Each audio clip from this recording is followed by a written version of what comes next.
स्वागत है आपका द स्टेट सेंट्रल में और मैं हूं राहुल सिंह। आपको गाड़ी लिए हुए 15 साल से ज्यादा हो चुके हैं, आप उसे प्राइवेटली यूज करते हैं या फिर कमर्शियल तौर पर यूज करते हैं तो ये खबर आपके लिए जानना बहुत जरूरी है।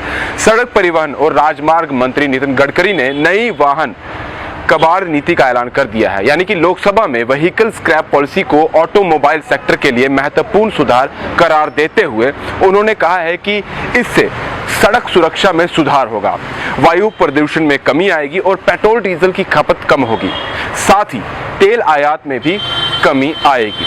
नितिन गडकरी ने कहा कि देश में ऑटोमोबाइल सेक्टर 4.5 लाख करोड़ रुपए का है और अगले 5 सालों में ये बढ़कर 10 लाख करोड़ रुपए का होने की उम्मीद है। उन्होंने दावा किया है कि 5 साल में हिंदुस्तान का ऑटोमोबाइल सेक्टर दुनिया में पहले नंबर पर पहुंच जाएगा। नई स्क्रैप पॉलिसी 1 अक्टूबर 2021 से लागू होगी। अब बात आती है कि नई स्क्रैप पॉलिसी से लोगों को क्या फायदा होगा। नई पॉलिसी के तहत स्क्रैपिंग सर्टिफिकेट दिखाने पर नई गाड़ी खरीदते वक्त 5% छूट दी जाएगी। गाड़ी स्क्रैप करने पर कीमत का 4 से 6% मालिक को दिया जाएगा।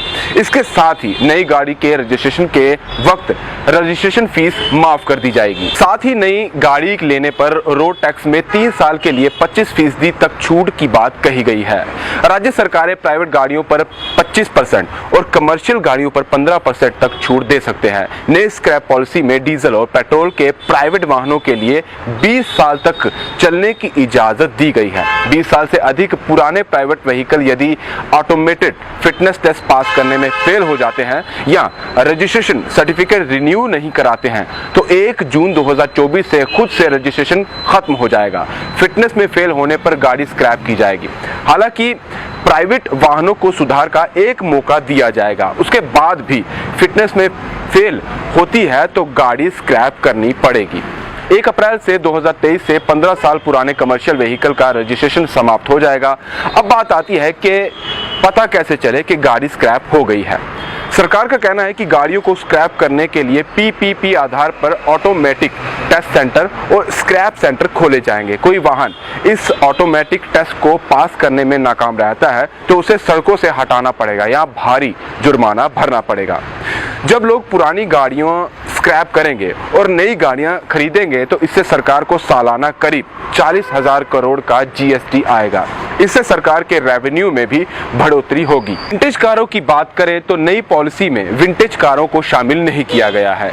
इस पॉलिसी के दायरे में 20 साल से ज्यादा पुराने लगभग 51 लाख हल्के मोटर व्हीकल LMV और 15 साल से अधिक पुराने 34 लाख अन्य LMV आएंगे। इसके तहत 15 लाख मीडियम और हैवी मोटर वाहन भी आएंगे जो 15 साल से ज्यादा पुराने हैं और वर्तमान में इनके पास फिटनेस सर्टिफिकेट नहीं है। नितिन गडकरी ने कहा है कि पुराने वाहन फिट वाहनों की तुलना में 10 से 12 गुना ज्यादा प्रदूषण करते हैं, इसलिए स्क्रैप ऐसी विन विन पॉलिसी होगी जिससे आम आदमी को ज्यादा फायदा होगा, प्रदूषण कम होगा और पेट्रोल डीजल पर होने वाले खर्च में कमी आएगी। नई नीति के तहत 15 साल बाद कमर्शियल व्हीकल्स और 20 साल बाद प्राइवेट वाहन खुद ही डी रजिस्टर्ड कर दिए जाएंगे। केंद्र सरकार, राज्य सरकार, नगर पालिका या सार्वजनिक संस्थानों के वाहन 15 साल बाद ही डी रजिस्टर हो जाएंगे। डी रजिस्टर होने के साथ ही वाहनों को स्क्रैप भी कर दिया जाएगा। इसमें यह भी कहा जा रहा है कि पुराने वाहनों की स्क्रैपिंग से देश में गाड़ियों की बिक्री को भी बढ़ावा मिलेगा, जो वाहन उद्योग को बढ़ाएगा। मंत्रालय अगले कुछ हफ्तों में ड्राफ्ट नोटिफिकेशन जारी करेगा जो सभी स्टेक होल्डर के कमेंट और विचार जानने के लिए 30 दिनों तक पब्लिक डोमेन में रहेगा और इसके बाद इसे पूरे तरीके से अक्टूबर महीने से स्टार्ट कर दिया जाएगा।